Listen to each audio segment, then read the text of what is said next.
Let's talk about placing bracket orders. You might also see these referred to in some platforms as contingent orders or OCO orders. One cancels the other order.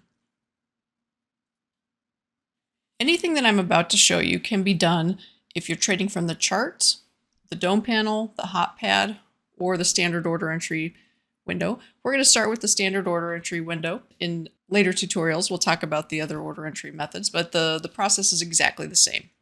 Right now, this account is short 2 March crude oil futures.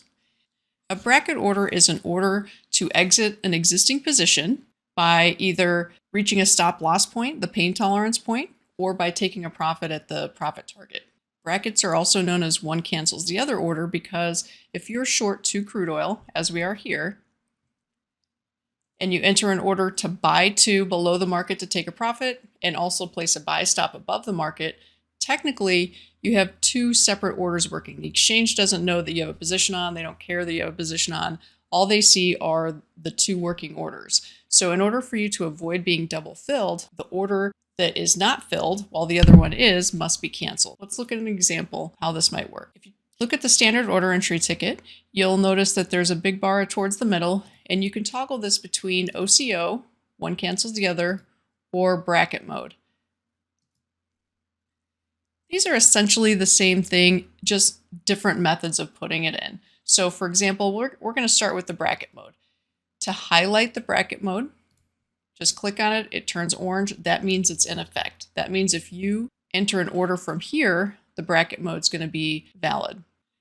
A nice feature of this platform is when you are placing bracket orders or enabling bracket mode, you can choose if you want to use dollars, ticks, or price. So if you're a scalper, you might want to have 10 ticks as your profit target, 5 ticks as your stop. And by the way, you don't have to do a bracket if you want to have an order that initiates if your original order is filled. So what I mean by this is, let's say you're buying crude oil on a limit underneath the market, and if filled, you want a profit target to be automatically entered for you. You could uncheck stop loss, and this would leave you without a stop loss, but it would place your target order. Now, if you were buying on a limit under the market and you wanted your stop loss to be placed if you were filled, I wouldn't recommend doing it this way. In fact, I would just basically put both orders in, because if you do it this way, the stop loss wouldn't be initiated until you were filled. And these things happen very, very quickly. The system, the platform is going to do it in a fraction of a second, but the reality is the market can do a lot of things in a very short amount of time. So it's just not worth the risk to me. So if you are going to buy on a limit and then have a stop working underneath, I would recommend just placing on 2 separate tickets, your buy limit, your stop, and going for it. But if you were going to place a buy limit or you were entering the market on a stop, let's say you wanted to buy crude oil but above the market, you would place a buy stop, and then you would also place a sell stop to exit that position if you're filled. So you can do those sorts of things. Now let's go over some examples so it's a little easier for you to manage. I'm going to go ahead and check both of these. You can do ticks, like I said. You can do price. So if we're trading crude oil, we can have a profit target at 72 and a stop at 70 or something like that. You'll notice that it says inherited on the far right hand side. We can choose day order or good till canceled. If you have it inherited, it's going to use whatever you have chosen on your main ticket. So if you have good till canceled on your primary order ticket, your bracket will be placed as a good till canceled. And if you have day chosen, it's going to be placed as a day. So inherited is probably the correct choice for most people. Everybody has a different strategy. You can also do this in dollars, which is what I have currently on the order entry ticket. Conventional wisdom says you're probably going to, for every trade that's profitable, you might lose 2. That's kind of the math. And that's if you're a really good trader. You might win 30% of them. So based on that assumption, maybe your profit target is double the amount of your stop loss. Otherwise, you put yourself in a situation where it's almost impossible to make money. But again, every model is different, every strategy is different. But in this case, we're going to opt to have a $1,000 profit target and a $500 stop loss. I'm going to hit OK. So now once we have that in place, any order that we enter with this highlighted will have a profit target of 1,000 and a stop loss of 500. So let's see how that would work. I'm already short 2 crude oil futures here. I'm going to sell another one at the market. And remember, I've gone over this in a couple previous tutorials, but just so you know, if you are entering your parameters up here, meaning you want to choose limit order and a price, you're going to use this big button here. If you want to just sell at the market, you don't have to worry about all this stuff. Make sure your quantity is correct and you're buying or selling correctly, but just hit the market order, this right button. When I do that, it gives me the opportunity to verify that this is in fact what I want to do. It shows me my profit target of $1,000, my stop loss of 500, good till canceled because that's what I had chosen on my original order ticket. And I've placed the order. We can now see at the top of the page our order notifications. You can turn these off, by the way, if you want to. I prefer to have them. And you can also navigate to other screens. If I click on this button here, I can go to my open working orders, parked orders, canceled orders. One thing I really love about this platform is you'll notice there's a drop down here. I can actually click here and enter my stop loss or bracket right here from the order notification. Now, in our situation, we've already placed the bracket. Remember, we did it. I'll show you those orders working in a minute. But had we not had the bracket enabled and we just placed an order to buy one at the market, sell one at the market, we could have come here and placed our bracket. I'm going to click on this just to show you what it would look like. And that same similar order ticket comes up. You'll notice it has the same parameters, $1,000 profit, $500 risk or stop. And that's because that's what I have it set to. I can adjust this. I can also go back to here and customize my bracket settings and change this any way that I want. But if you wanted to do it from the order confirmation ticket as opposed to having it attached in advance, you could do that. And you could also, instead of the bracket, you could just click a stop loss. And if you'll notice that it's pretty smart, it basically gave us the bracket ticket and just unchecked the profit target. So there's a lot of features in this platform intended to save us from ourselves and save us from making mistakes, but that doesn't mean we can't make mistakes. In fact, I just made one this morning with a live cattle trade. So it does happen. You want to be careful. These confirmation tickets are here for a reason. Let's go back and look at the OCO or bracket order that was placed because we had this highlighted. Again, to turn this off, I click here. If it's gray, it's off. If it's orange, it's on. So if I have it grayed, any other order that I enter is not going to have a bracket. I'm going to hit this button again. We're going to sell one more. We sold one at the market. We do not have another bracket working. We have the original working. We chose not to in this situation. If that was a mistake, if I intended to have the bracket, I can go here and place that bracket. Now let's take a look at it in the fills window. The working orders window. You can see which orders are linked to which by this little chain link icon, and it's color coded. So these orders, this buy stop at 71.32 and buy limit at 69.82 are linked together. They're red. The purple are linked together. So if one of these is filled, these orders will not be impacted. But if one of these orders is filled, the other will be impacted. So for example, if we're filled on our buy limit, that's our profit target at 69.82 and we made $1,000 on this paper trade. This is a demo account. The stop order would be canceled. That's important if you don't enter these as brackets. If you enter them as separate orders, that's fine, but you have to keep in mind, it's very possible that you get filled on your profit target and then later get filled on your buy stop. And that would actually leave you long the market, which is not what you want to do. In our situation, we're short 4, so it actually wouldn't leave you long. It would just take you out of another one of your short positions. But what I'm saying is make sure you enter them as brackets or OCOs so that you are not surprised when you get double filled. You would get double filled if you didn't cancel the other order. Let the system do it for you. Reduce your errors. Let's switch gears to the E-mini S&P and put a couple other orders in so you can see how it'll work. I'm going to click on E-mini S&P and you can see my chart and my order entry ticket follow. We don't have customized on the E-mini S&P, so it goes to a default 5 ticks.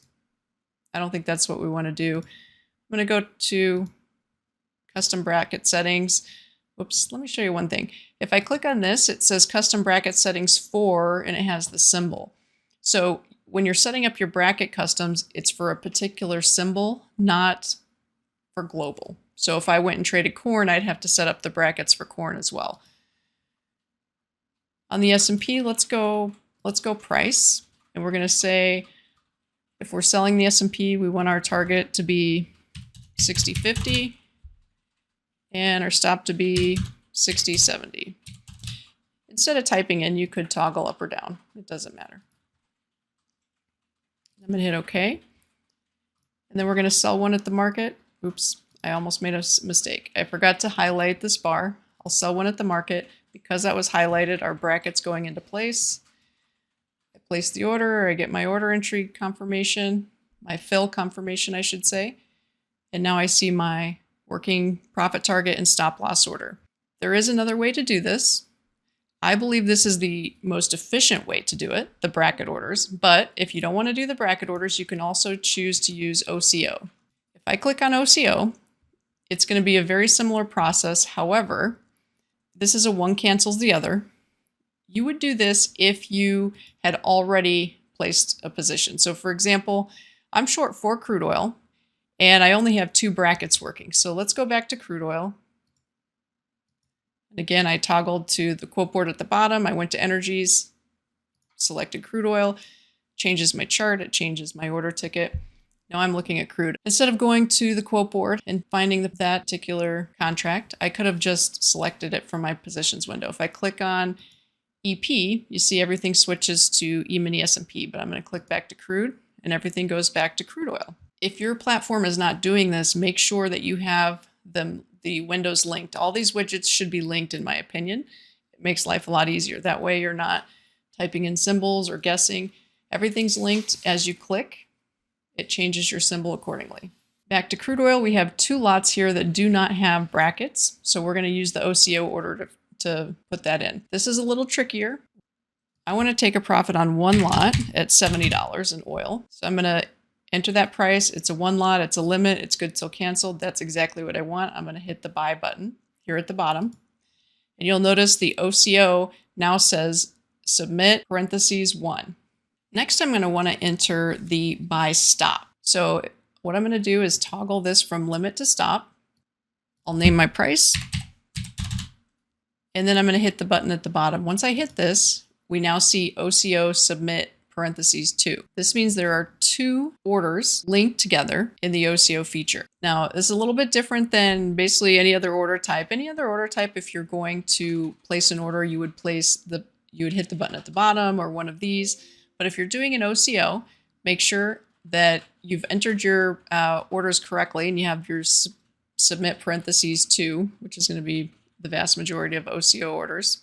Yeah, can't think of a reason why you'd have 3 orders in an OCO. I don't think it's even possible. If you have an open position and you want to enter a bracket, OCO is the way to do it. I can click on this orange bar now that I have everything filled in, and it lets me verify. Okay, I'm buying 1 on a limit. That's my profit target. It's 70. And then I have a buy stop, which is my stop loss order. It's 72. I'll place these. And now we see we have a teal link icon. This tells us these 2 orders are linked. So I have 3 brackets on my crude oil trades. I have 1 naked because I'm short 4. And I have a bracket on my E-mini S&P trade. None of them are going well at the moment, but that can change quickly, hopefully. If you are in the process of building your OCO and you make a mistake, so for example, let's act as if we're going to place an OCO on that last lot in crude oil. I'm going to place my buy stop at 72 again. Oops, I almost made a mistake again. I didn't highlight OCO. OCO is highlighted. I place the buy stop and I see submit 1. And let's say that I place my limit order this time at 69.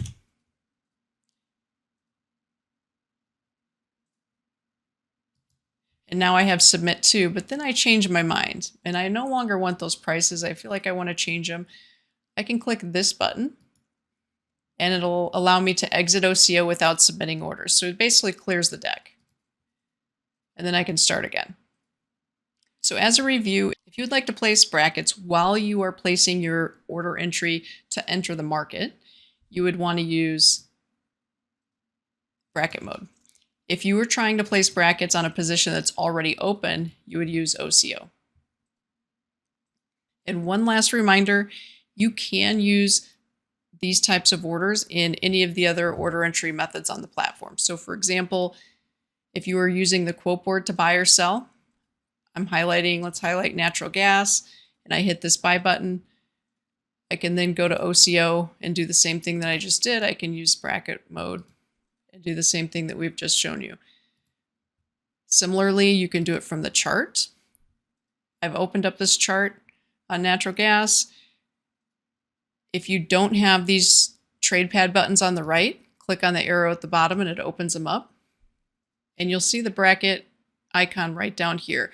So I can click on this and choose bracket mode and highlight it or unhighlight it. One thing of note, if you're trading from the chart, while you can use bracket mode, which will submit the bracket while you are entering the market, you will not be able to place an OCO order from the chart. And again, an OCO order would be one that you are trying to bracket from an open position. But if that's your standpoint, make sure you minimize the chart and use this feature right here to do it. One thing I wanted to make sure that I mentioned is if you're placing contingents,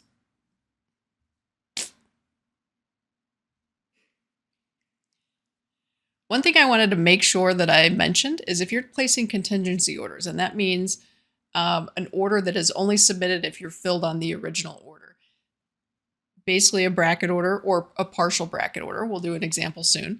If you're doing this type of order, you're not going to see the contingent order working in your working orders. You're going to see it as a parked order, or if you have your platform set up to see all orders, you will see it there. I'll show you what I mean. We're looking at gold. This is April gold. It's trading at 288.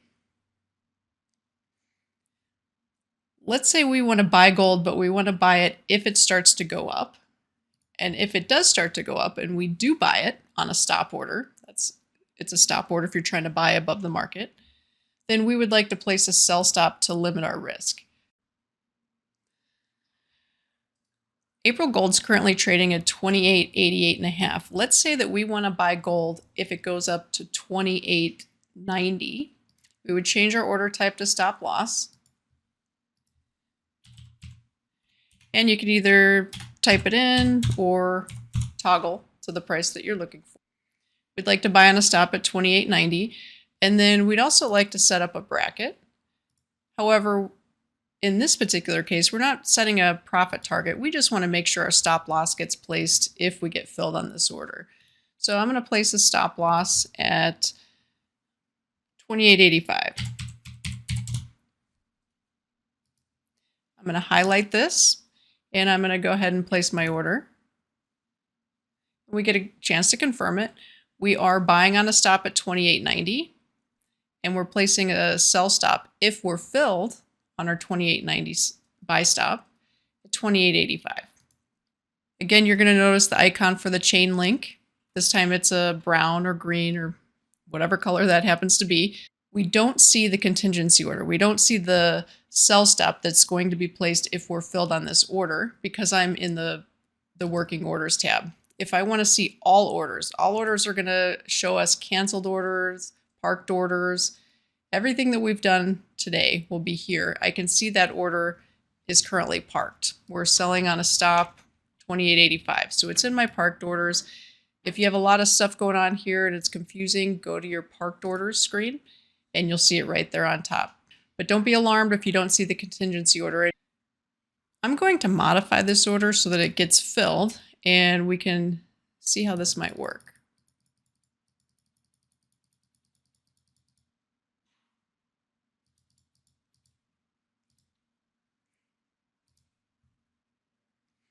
And naturally, because I'm trying to show an example, the market collapsed on us and I had to modify it multiple times just so you're aware.